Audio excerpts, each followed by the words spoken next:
오늘도 잘 오셨습니다. 하나님의 은혜가 가득한 이 시간 되기를 바랍니다. 사람은 사회적 존재입니다. 결코 이 땅에 혼자 살아갈 수 없는 또한 의존적 존재이기도 합니다. 갓난아이는 태어날 때 아주 연약한 모습으로 태어납니다. 그리고 태어나서부터 가족이라는 관계를 맺고 성장합니다. 가족이 없다면, 자신을 돌보고 양육할 부모가 없다면 그 갓난아이는 결코 건강하게 성장할 수 없습니다. 태어나다 보니까 아버지가 생기고 어머니가 생긴 것입니다. 태어나다 보니까 형제자매가 있고 친척이 있고 가족들이 있습니다. 그렇습니다. 태어날 때부터 가족과 관계를 맺으며 성장해 왔습니다. 그리고 학교에 다니고 사회생활을 하면서 서로 또 많은 사람들과 관계를 맺고 살고 있습니다. 그러하게 내가 어떤 일을 하든 나 혼자 결정하는 것 같지만 사실은 여러 사람 속에서, 여러 환경 속에서 영향을 받고 그에 따라서 결정을 하게 됩니다. 그래, 내가 지금 이렇게 있는 이 내 모습은요, 사실은 수많은 사람들과 수많은 환경 가운데 영향을 받은 모습입니다. 여러분은 누가 여러분을 만들었다고 생각합니까? 여러분의 인생을 누가 만들고 있습니까? 어린 시절에는 부모의 영향을 받습니다. 그래서 부모가 생각하는 대로, 부모의 결정대로 우리 어린 자녀들은 따라합니다. 그래서 부모가 공부하려면 공부하고 학교 가려면 학교 갑니다. 부모가 사준 옷을 입고 부모가 해준 음식 먹고 성장합니다. 부모가 원하는 것 하려고 또 어린 자녀들은 그렇게 열심히 노력합니다. 하지만 부모가 원하는 대로 하면서 살았던 이 착한 아들, 딸들이 청소년 시기, 질풍노도의 시기, 중2병에 걸린 사춘기를 맞이하게 되면 이제 부모의 잔소리가 싫어지는 겁니다. 분명히 사랑해서, 분명히 그 아이가 잘 되기를 위해서 했던 모든 말들이 아이가 거절하는 겁니다. 부모님의 말 더 이상 싫어. 내 인생은 나의 것이야 하면서 이제 그런 방황의 시기를 보냅니다. 그렇게 자란 우리 자녀들은 청소년 시기를 보냅니다. 그리고 누구의 영향을 받습니까? 부모의 영향을 벗어나 친구의 영향을 받습니다. 그래서 어떤 친구를 만나냐에 따라서 친구 때문에 강남 간다는 말 있지 않습니까? 그 친구 때문에 내 꿈도 바뀌고 생각도 바뀌고 습관도 바뀌고 사고도 바뀝니다. 그래서 서로 모방하며 서로 친구랑 어울리면서 살아가는 것이 바로 청소년 시기입니다. 그러다가 학교도 졸업하고 사회생활도 하고 직장생활하면 어떻습니까? 그러면 직장이 원하는 대로, 사회가 원하는 대로 그렇게 맞추며 살아갑니다. 내가 분명히 하고자 하는 것도 있고 내가 계획한 것도 있지만 그렇게 사회가 원하는 대로, 직장이 원하는 대로 맞추며 삽니다. 어쩌면 세상이 이끄는 대로 우리가 이렇게 이끌려서 살아오고 있습니다. 결혼해서는 참 행복할 것 같지만 결혼해서는 남편의 의견을 따라서 살아야 되고, 아내는 남편의 의견에 따라 살고, 또 남편은 아내의 말을 듣고 살아옵니다. 누군가가 나를 이렇게 자꾸 만들려고 합니다. 그래서 결혼해서 다투는 이유가 뭡니까? 내 방식대로 우리 남편을 만들기 위해서 다툽니다. 자기는 왜 이렇게 안 해? 저렇게 안 해? 남편도 자기 아내를 자기 방식대로 만들려고 합니다. 당신은 왜 이렇게 안 해? 저렇게 안 해? 그런 것 때문에 속도 상하고 다툼도 있습니다. 지금까지 살아오면서 수많은 사람들에게 의해서 우리가 이끌림을 받고 이렇게 살고 있었습니다. 여러분의 인생 한번 우리가 돌이켜 봅시다. 여러분의 인생은 무엇에 의해서 지금까지 이끌려 살아왔습니까? 누가 여러분을 만들었습니까? 여러분은 지금 무엇에 의해서 붙잡힌 바 되고 무엇을 붙잡고 살고 있습니까? 한 가지 분명한 것은 사람에게 붙잡힌 바 된 인생은 참 만족이 없다는 것입니다. 부모에게 붙잡힌 바 된 자녀가 참으로 기뻐하고 만족하며 살까요? 부모가 그렇게 사랑하면서도 불구하고 우리 자녀들은 그렇지 못합니다. 그렇게 생각하지 못해요. 사회생활을 하면서 우리는 사람에게 기대를 하면서 의지하게 됩니다. 어디에 줄을 서면 내가 성공할까? 그래서 사람을 의지하면서 살려고 합니다. 이 선배가 나를 잘 이끌어 주겠지, 이 직장 상사가 나의 도움이 되겠지 라면서 사람을 의지합니다. 한 가지 분명한 것은 사람을 의지하게 되면 반드시 실망이 찾아오게 됩니다. 사람을 의지하고 사람에게 붙잡힌 바 된 인생치고 사람에게 상처받지 않는 사람이 없습니다. 사람은 의지할 대상이 아닙니다. 믿을 대상이 아닙니다.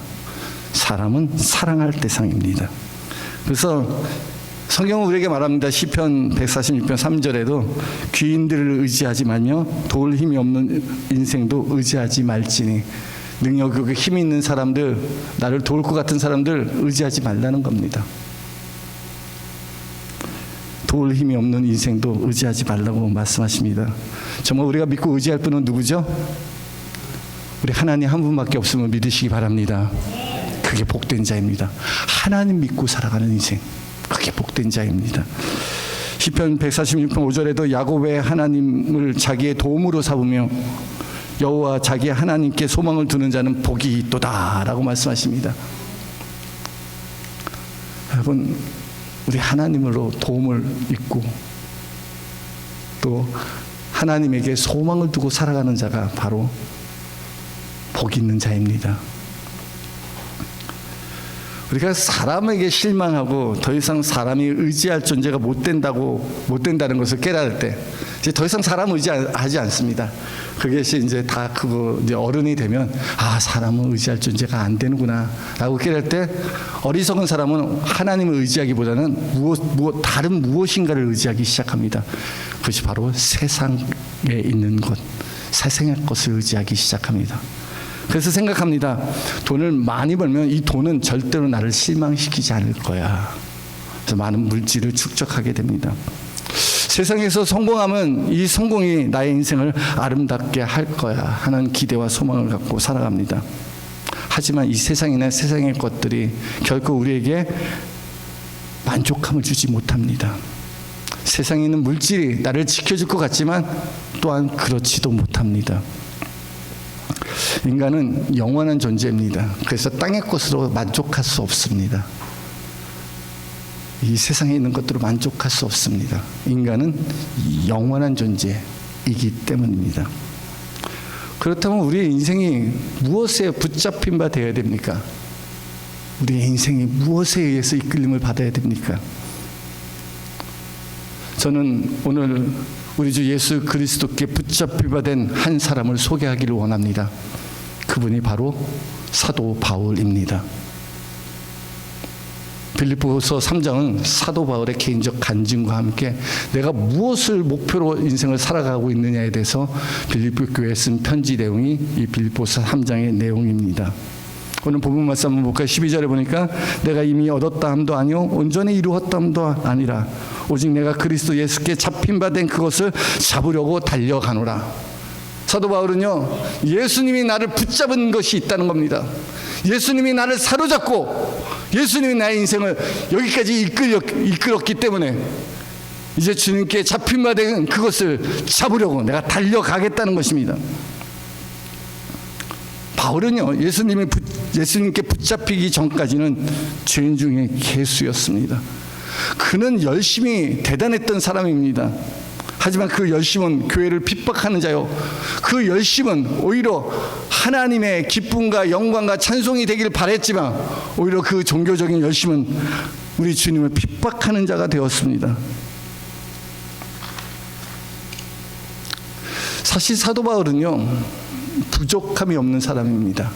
그는 출신이 오늘날 흙수저 금수저 얘기하는데요, 그는 고대 사람으로서 금수저 집안 출신입니다.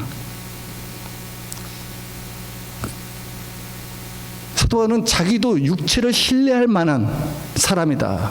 내가 다른 사람보다 내가 더 능력 있던 사람이다 라고 얘기합니다. 나 대단했던 사람이야. 한때는 나 대단했던 사람이야 라고 말합니다. 그러면서 그가 자기가 가졌던 자기의 경험에 대해서 얘기합니다. 나 어떤 사람인지 아냐. 그래서 빌립보서 3장 5절 6절에 보니까 나는 8일 만에 할례를 받고 이스라엘 족속이요 베냐민 지파요 히브리인 중에 히브리인이요 율법으로는 바리새인이요 열심으로는 교회를 박해하고 율법의 의로는 흠이 없는 자라. 뿐만 아니라 심지어 사도 바울은 로마의 시민권이기도 하였습니다. 그는요, 유대인 중에 유대인, 히브리인 중에 히브리인입니다. 그는 할례를 받았고 베냐민 지파의 족속입니다. 왕을 배출한, 초대 사울왕을 배출한 왕을 배출한 그런 지파입니다. 명문 가문이라는 것입니다. 우리는 다른 민족과 섞인 게 아니라 히브리인 중에 히브리인이요, 진골이라는 겁니다. 진골, 섞이지 않았다. 율법으로는 바리새인이라고 말합니다. 이 바리새인은 오늘날 대단한 경건주의자로서 많은 사람이 흠모하는 그런 위치에 있는 사람입니다. 사도 바울은 그 바리새인의 가말리아 문화생에 속해 있습니다. 오늘로 따진다면 한국 사람으로 보면 서울대 출신이고 미국에서는 하버드대 출신입니다. 명문 출신입니다. 대단한 그런 사람입니다. 뿐만 아니라 열심으로는 다른 누구보다도 대단했던 사람입니다. 율법의 의로는 흠이 없던 자였습니다. 자기가 율법을 지키는데 남들보다 더 탁월하고 흠이 없다고 이렇게 당당하게 말할 정도라면 그 정말 율법을 잘 지켰던 사람이었습니다. 그랬던 바울이 학문적이나 지식적이나 신분적이나 집안이나 가문에서도 모든 것을 다 가진 자였습니다. 바울은요, 자기가 가진 것만으로도 만족할 수 있고 자기가 갖고 있는 이것으로만으로도 세상에 성공하면서 살아갈 수 있는 자였습니다. 그런데 이렇게 자기가 내세울만하고 자랑할 만한 그런 사도 바울임에도 불구하고 그의 인생이 완전히 180도 변화가 되었습니다. 그것은 당시 기독교인들을 핍박하러 다메섹 도성으로 가는 그 길 가운데서 주님을 만난 겁니다. 그날도 분이 가득하여 이제 그리스도인들을 잡아서 감옥에 넘기려고 가는데 그 길 한복판에서, 다메섹 도상 길 한복판에서 영광의 빛이 비추더니만 하늘로부터 사도 바울의 전 이름이 사울인데요, 사울을 부릅니다. 사울아, 사울아, 어찌하여 네가 나를 핍박하느냐. 사울은 깜짝 놀랐습니다. 주여, 누구십니까? 너가 핍박하는 예수다. 그리고 그곳에서부터 하나님의 음성을 들었습니다. 내가 너를 불러 이방인의 사도로 너를 보내겠다.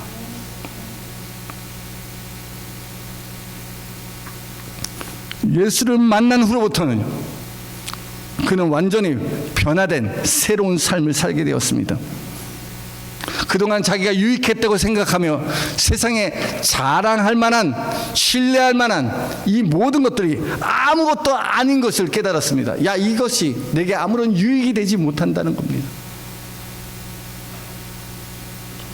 내가 유익했던 이 모든 것을 다 해로 여기고 내가 가지고 있는 이 모든 것들, 쓸모없는 것, 배설물로 여길 뿐이다 라고 말합니다. 왜 그렇습니까? 어떻게 그렇습니까? 모든 사람들이 바울이 갖고 싶어한 거, 바울이 하고 싶어한 거, 바울이 이미 얻은 것들을 가지려고 애쓰고 노력하는데 사도 바울은 오히려 자기가 갖고 있는 것을 다 필요 없어, 이거 다 해로운 거야, 유익한 게 아니야, 그리고 이것은 아무런 쓸모가 없어, 배설물과 같아. 여러분, 배설물을 귀하게 여기는 사람이 있습니까? 혹 있습니다. 여러분, 농부들 이 배설물로 퇴비 만들고. 근데 웬만한 사람들은 배설물을 쌓아두지 않습니다. 아무것도 안 지키고 그냥 버려버립니다. 그렇게 여기겠다는 겁니다. 왜 그렇습니까? 바울이 발견한 게 있어요. 바울이 그 인생 가운데 예수 만나고 찾은 게 있어요. 우리 주 예수 그리스도를 아는 것이 가장 고상함이로라. 주님이요, 주님을 만났어요. 이 세상 무엇보다 더 귀하고 소중한 것을 발견했어요. 정말 사도 바울이 무슨 예수님을 통해서 무엇을 발견했기에 이 세상에 있는 것들은 아무것도 아닌 것으로 여길 수 있었습니까? 사도 바울이 정말 찾은 게 뭘까요? 사도 바울이 정말 그가 발견한 게 뭘까요? 9절 말씀 보니까요, 이 앞절에 연결해야 되는데 9절 말씀 보니까 그 안에서 발견됨에 하니니 내가 가진 의는 율법에서 난 것이 아니요 오직 그리스도를 믿음으로 말미암은 것이니 곧 믿음으로 하나님께로부터 난 의라. 그가 우리 주 예수 그리스도 안에서 자기 자신을 발견했어요. 뭘 발견했죠? 하나님의 의, 의롭다함을 받은 하나님의 구원의 은혜를 발견했어요. 바울은 나 같은 죄인을 구원하시고 의롭다 하신 하나님의 놀라운 은혜를 발견했습니다. 어떻게 그럴 수 있냐는 거예요. 바울은요, 그렇게 열심히 율법으로는 흠이 없고 열심히 교인을 핍박했던 그 모든 이유는요, 구원받기 위함이었습니다. 하나님 앞에 인정받고 의롭다함을 받기 위해서 그렇게 열심으로 주를 섬긴다고 생각했지만 그 자기가 하는 모든 열심은 오히려 주님을 핍박하고 교회를 핍박하게 됐다는 것을 깨닫게 되었어요. 사도바울은 예수님 만나고서 철저히 회개하면서 고백합니다. 그가 사도로서, 이방인의 사도로서 살면서도 편지 중에 늘 고백하는 게 있어요. 나는 죄인 중에 괴수라는 겁니다. 정말 수많은 죄인 중에 가장 큰 죄인이 자기였다는 겁니다. 뿐만 아니라 만삭되지 못한 자를 부르셨다는 거예요. 자기는 정말 부족하고 미련하고 모질이라는 거예요. 온전하지 못한 나를 하나님께서 부르셨다는 거예요. 사도 바울은 하루하루 살면서 주님의 은혜 없이는 살아갈 수 없습니다. 나는 날마다 죽습니다. 내가 죽음으로 우리 주 예수 그리스도가 내 안에 살기를 원합니다. 왜 그렇습니까? 하나님께서 바울을 향한 놀라운 계획을 깨닫게 되었습니다. 내가 그렇게 되기를 원하고 그렇게 바라기를 원했던 것은 내 행위나 율법이나 의로서 할 수 없고 오직 하나님의 의로만이 가능하다는 것을 깨닫게 되었습니다. 우리 사랑하는 성도 여러분, 하나님께서 사도를 바로 불러서 하나님의 멋진 작품으로 만들었던 것처럼 여러분에게도 하나님이 부르신 선하신 계획과 뜻이 있는 줄 믿으시기 바랍니다. 여러분 한 분 한 분이 하나님의 뜻한 바 여러분들을 부르셔서 이곳에서 예배하게 하십니다. 하나님이 하세요. 우리는 사람에 의해서 만들어지는 게 아니고 환경에 의해서 만들어지는 게 아니라 토기장이 되신 주님께서 진흙 같은 우리의 인생을 그의 온전한 작품으로 만드십니다. 누구 손에 붙들려 있습니까? 어린 시절 부모가 나를 만들려고 했어요. 이렇게 해라 저렇게 해라. 가면서는 친구와 선배가, 직장 상사가 이렇게 되라 저렇게 되라 조언하면서 나를 만들려고 했습니다. 살다 보면 결혼해서는 남편이 아내가 이렇게 해라 저렇게 하면서 그렇게 만들려고 했습니다. 근데 안 돼요. 서로 다툼이 있고 실망이 있고 불신과 깨어짐밖에 없습니다. 여러분 누구의 손에 의해서 붙들림 바 되어 살아가고 있습니까?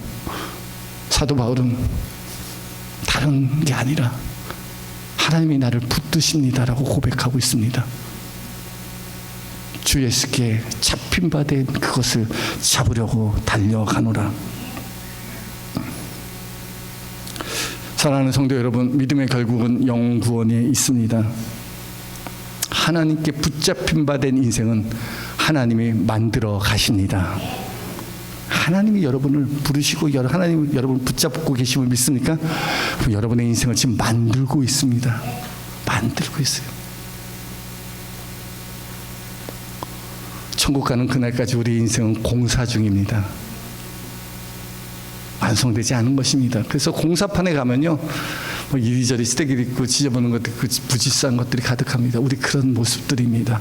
그런데 그렇다고 해서 좌절하거나 낙망하거나 스스로 실망하지 마세요. 왜? 하나님이 만들고 계시기 때문입니다.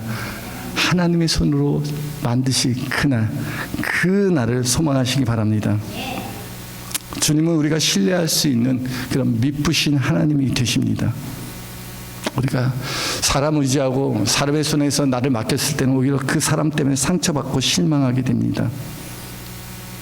세상 물질을 의지하고 살아가게 되면 오히려 물질 때문에 버림받고 고통 가운데 있게 됩니다. 그러나 하나님은 한 번도 나를 실망시킨 적이 없으십니다. 주님이 정말 믿을 만한 분이십니다. 세상은 우리에게 화려한 것을 보여줍니다. 너 이렇게 하면 행복할 거야. 너 이것을 얻으면 정말 편안할 거야. 그러나 결국은 우리를 낙심하게 하고 절망하게 하고 깊은 수렁에 빠뜨립니다. 어떻게 해야 됩니까? 여러분, 우리 신실하신 하나님, 우리의 선한 목자 대신 온전히 주님만을 의지하시기 바랍니다.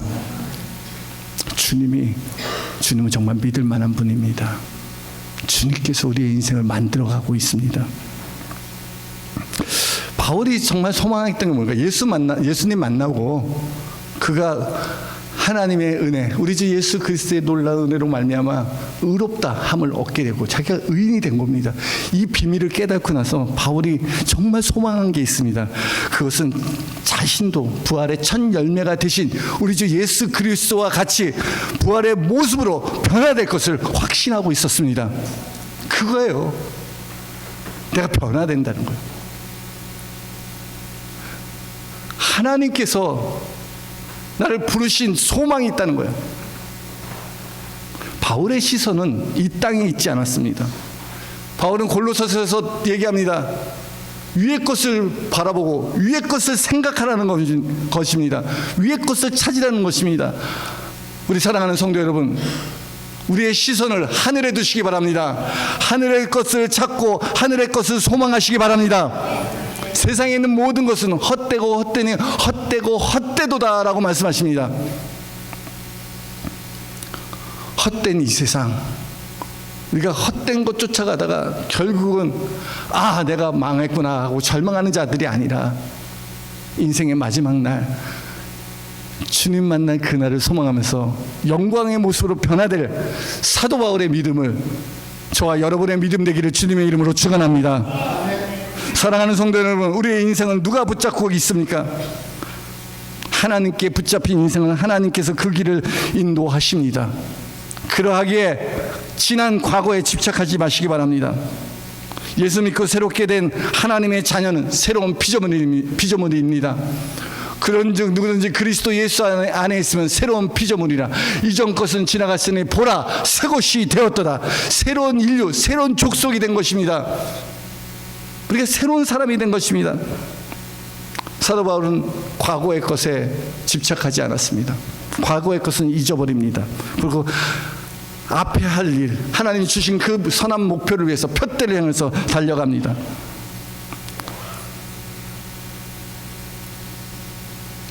내가 한 일, 즉 뒤에 있는 일을 잊어버리고 미래의 소망을 향하여 달려가시기 바랍니다. 여러분, 이 빌립보스를 기록할 때 사도 바울은 어떤 상태일까요? 이 빌립보스를 기도할 때 사도 바울은 열정적으로 소망을 갖고 막 활동했던 시기일까요? 아니면 아무것도 못해 갇혀서 감옥에 있었던 그런 상태일까요? 여러분, 빌립보스를 기록할 이 편지를 쓸 때는요, 사도 바울은 로마 감옥에 잡혀 있을 때입니다. 아무것도 하지 못할 때입니다. 근데 빌립보의 내용을 보면 기뻐하라, 내가 주 안에서 다시 말하는 기뻐하라 말합니다. 그 사도 바울의 그 기쁨과 소망과 그 사도 바울의 열정이 어디서부터 나온 겁니까? 우리는 이 사도 바울의 서신 중에서 옥중 서신이라고 구분하고 있습니다. 그것이 바로 에베소서, 빌립보서, 골로새서입니다. 사도 바울이 이제 60이 넘긴 나이입니다. 그리고 이 서신서를 쓰고 나서 4, 5년 뒤에 순교를 당합니다. 자기 인생 얼마 남지 않았던 그 시대, 그 로마 감옥에 갇혀있고 캄캄한 그곳에서도 그는 미래의 소망을 바라보며 푯대를 향하여 달려가겠다는 것입니다. 여러분, 사도 바울 그 나이가 들고 이제 아무런 소망이 없는 그런 상황 속에서도 바울은 포기하지 않고 소망과 열정을 향하여 푯대를 향해 달려가겠다고 합니다. 내 뒤에 거, 내가 그동안 한 거 다 잊어버리겠다는 겁니다. 우리의 사는 것은 과거에 사는 것이 아니라 미래를 향하여 살아가는 것입니다. 하나님이 일하실 것 바라보며 달려가겠다고 말씀하고 있습니다. 여러분, 상상해 보세요. 그 어두컴컴한 그 감옥에서 빌립보서 서신서를 쓰면서 그 사도 바울이 그 초롱초롱한 생명력이 넘치는 눈을 생각해 보세요. 하나님께서 이루실 그 소망을 바라보고 꿈꾸고 그 열정 가운데 있는 사도 바울, 때를 향하여 달려가시기 바랍니다. 13절에 보니까 형제들아 나는 아직 내가 잡은 줄로 여기지 아니하고, 지금 이제 나이도 들고 감옥에도 갇히고 여러 가지 어려운 상황인데 내가 잡은 줄로 여기지 않겠다는 겁니다. 이는 아직도 내가 더 할 일이 있다는 겁니다. 우리는 어떤 일을 하다가 막히고 감옥에 갇히고 어려운 일이 있으면 하나님 왜 내게 이러십니까? 이래서 어떻게 뭘 합니까? 라고 절망하고 자포자기하고 원망하고 불편할 텐데, 사도 바울은 그런 상황 속에서도 내가 이제 그것을 붙잡은 줄로 여기지 않겠다. 아직까지 내가 미래가 있고 소망이 있고 푯대가 있다. 내가 달려가겠다. 오직 한 일, 뒤에 있는 것은 잊어버리고 앞에 있는 것을 잡으러 푯대를 향하여 달려가노라 라고 외치는 것이 바로 사도 바울입니다. 우리 사랑하는 성도 여러분, 하나님께 붙잡힌 바 된 인생은 과거에 집착하지 않고 미래의 소망을 향하여 달려갑니다. 과거의 것은 이미 지나간 일입니다. 과거에 우리가 어떤 모습으로 살아왔던 하나님께서는 이제 우리를 새롭게 하십니다. 새 일을 이루십니다. 이전 것은 지나가고 옛적 일은 생각하지 말라. 이전 일은 기억하지 말고 옛적 일은 생각하지 말라. 내가 새 일을 행하리니 광야에 길을 내고 사막에 강이 흐를 것이다. 하나님께서 여러분의 인생 가운데, 우리 열린교회 가운데 하나님이 행하실 새 일이 있습니다. 그 푯대를 향하여 믿음으로 달려가시기 바랍니다. 나를 부르신 하나님의 뜻과 계획이 있습니다. 이것은 바로 부르심의 소망입니다. 하나님이 불렀다면 분명히 부르심의 목적이 있다는 겁니다. 하나님께서 내 인생 가운데 찾아오셔서 이루실 그 일을 소망하시기 바랍니다. 14절에 보니까 내가 푯대를 향하여 그리스도 예수 안에서 하나님이 위에서 부르신 부름의 상을 위하여 달려가노라. 사도 바울이 정말 위에서 부른 부름의 상이 있습니다. 하나님이 우리를 부르셔서 부르신 우리에게 주실 상이 있다는 겁니다. 어떤 상일까요? 상이라는 것은 면류관과 같은 겁니다. 그 일을 마친 자들에게 열심히 최선을 다하고 푯대를 향할 목적지를 통과한 사람에게 주어진 상이 있다는 겁니다. 사도 바울은요, 그가 마지막에 쓴 편지가 디모데 후서입니다. 디모데후서 마지막에 그는 자기가 이제 떠나갈 날이 가까이 왔음을 고백합니다. 그래서 나의 인생을 주님이 필요한 대로 기름 짜듯 관제와 같이 부어드리리라 하면서 이렇게 고백합니다.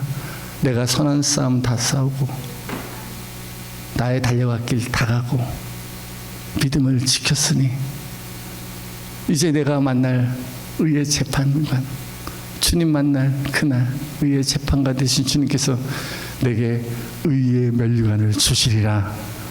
나뿐만 아니라 나를 본받고 따라오는 모든 자들에게도 그리할 것이다 라고 말씀하고 있습니다.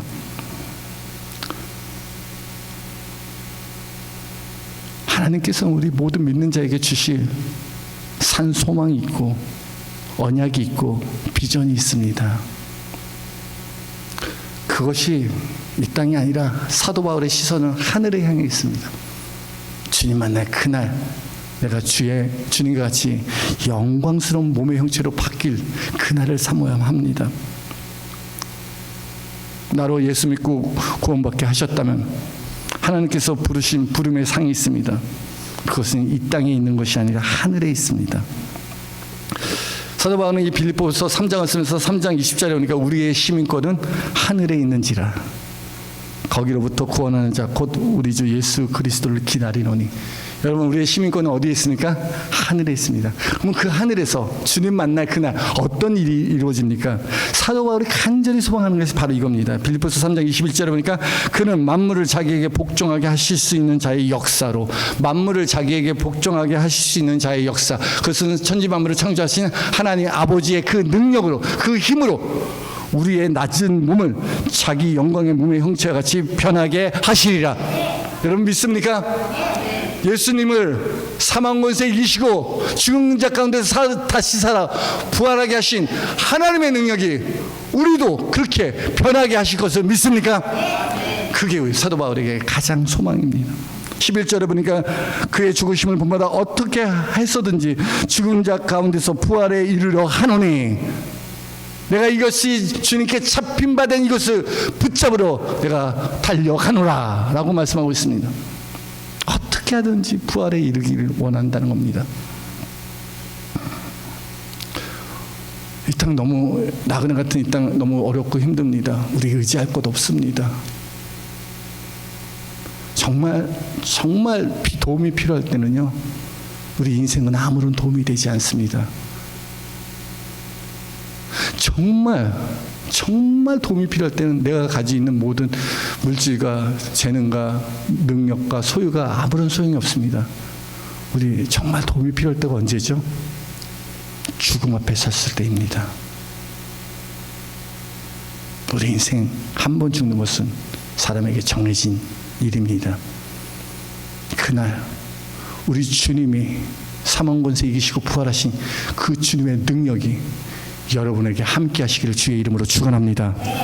그 소망을 갖고 푯대를 향하여 달려가시기 바랍니다. 위에서부터 부름의 상이 있고 그리스도 예수 안에서 우리에게 주어질 부름의 상이 있음을 확신하고 좌절하고 포기하지 마시고 끝까지 믿음을 지켜 천국 가는 인생, 주님과 동행하는 삶 살기를 주님의 이름으로 축원합니다.